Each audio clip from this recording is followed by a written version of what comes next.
Bonjour à tous et à toutes, je suis Louise Michaud, directrice du département Architecture et Aménagement de l'espace de l'IPE Boris Cyrulnik. Et aujourd'hui, je vais vous parler de l'adaptation de la libre exploration éducative à l'espace.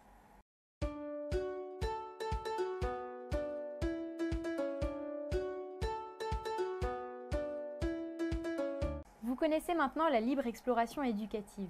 Nous en avons parlé dans différentes vidéos, mais la libre exploration éducative adaptée à l'espace, ça donne quoi? À Paris, il y a quelques mois, a ouvert un restaurant italien assez atypique et assez intrigant. C'est dans l'ancienne halle Fraissinet, désormais appelée Station F, qu'a ouvert ce restaurant italien sous forme de food market. Sous cette grande halle, dans ce restaurant italien, il y a une dizaine de kiosques. Chaque kiosque étant spécialisé dans un plat typique italien. Un kiosque à pizza, un kiosque à pasta, un kiosque à hamburger, un kiosque à glace à italienne, un kiosque à cocktail.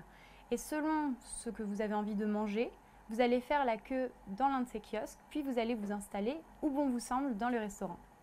Entre ces différents kiosques sont installées des tables dans des zones avec des ambiances complètement différentes. Il y a de vieux wagons de train désaffectés, il y a une ancienne bibliothèque, il y a un espace de jungle avec de nombreux végétaux, il y a une terrasse, il y a de grandes tablées. Et vous pouvez aller vous installer où vous le souhaitez. Faisons donc maintenant le parallèle entre ce restaurant et une crèche, avec cet exemple de la libre exploration restaurative. Ici, on peut imaginer que la nourriture est finalement la nourriture intellectuelle que nous pouvons proposer aux tout petits. Selon leur envie du moment, selon la période qu'ils traversent, ils vont être attirés plus ou moins par différentes activités et ils peuvent aller les choisir librement selon leurs envies. Ensuite, après être allé choisir son activité, le bébé peut aller s'installer là où bon lui semble, là où il sera le plus à l'aise. S'il a envie d'aller s'installer au pied de l'adulte, il peut y aller. S'il a envie d'aller s'installer dans un endroit confiné, bas de plafond, où il pourra se concentrer, il peut également. S'il a envie de jouer avec des camarades, s'ils ont envie de jouer par petits groupes, ils iront s'installer dans un endroit, dans un lieu qui correspond à un groupe de cette taille. S'il a envie d'aller jouer les pieds dans l'herbe, il le peut aussi. Mais alors, quelle est la place de l'adulte dans un espace de ce type? Dans ce restaurant, il n'y a pas de serveurs qui vont vous placer à une table ou vous apporter vos plats. Vous faites tout vous-même. Vous allez choisir vos plats, vous allez vous installer et il n'y a pas la contrainte d'attendre une place, d'attendre qu'un couple ou une famille termine de manger et vous pouvez vous asseoir surtout là où vous voulez. Alors, dans notre crèche hypothétique, les adultes seraient là exactement de la même façon. Ils pourraient déambuler librement dans l'espace afin de veiller à ce que tout se passe bien pour l'enfant, afin de bien veiller que tout se passe pour le mieux. Pour finir, la question du rythme. Dans un restaurant classique, le temps est rythmé, disons plutôt cadencé, par différents services qui se succèdent les uns après les autres. Dans une crèche, nous pouvons dire aussi qu'il y a une certaine cadence. Mais dans notre crèche imaginaire, il n'y aurait plus de cadence, ce serait plutôt le rythme de chacun, le rythme adapté à chaque enfant. Et donc, comme dans ce restaurant où vous pouvez passer 20 minutes si vous êtes très pressé et que vous voulez manger rapidement, mais si vous pouvez aussi y passer 3 heures si vous avez envie d'étudier, de discuter, si vous avez un rendez-vous professionnel.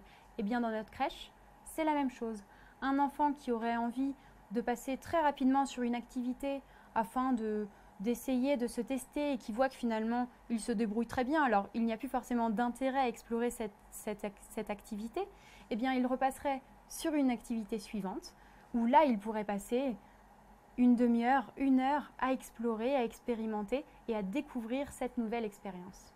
Alors comme vous pouvez l'imaginer, comme la pluralité des plats dans ce restaurant, eh bien une pratique ne peut pas suivre une seule pédagogie unique dans un lieu comme celui-ci. Il faut forcément s'adapter avec des pédagogies plurielles, des pédagogies qui vont pouvoir s'adapter à chacun des enfants et à chacune de leurs demandes. Mais alors, qu'est-ce qui différencie ce restaurant d'un simple self-service? Puisque finalement, on va chercher soi-même son plat, on s'installe où on veut, on pourrait dire que finalement, c'est comme une cantine. Eh bien non, car ici, il y a une qualité de l'espace. L'espace est travaillé, l'espace est pensé pour vous faire vivre une expérience, une réelle expérience.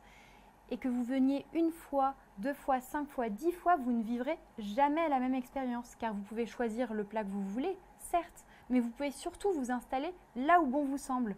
Eh bien, ce que vous installiez les pieds dans l'herbe, dans la bibliothèque ou dans un ancien wagon désaffecté, vous ne vivrez certainement pas la même expérience. Eh bien, dans notre crèche, c'est pareil. Ce n'est pas un simple self-service où l'enfant se sert et explore librement et seul en toute autonomie.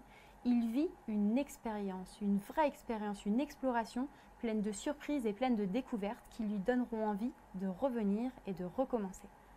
Pour conclure, l'inspiration se trouve partout autour de nous et même parfois là où on ne l'attend pas. Alors surtout, osons nous inspirer, osons piocher des idées autour de nous, osons expérimenter et osons créer pour les bébés des espaces de plaisir.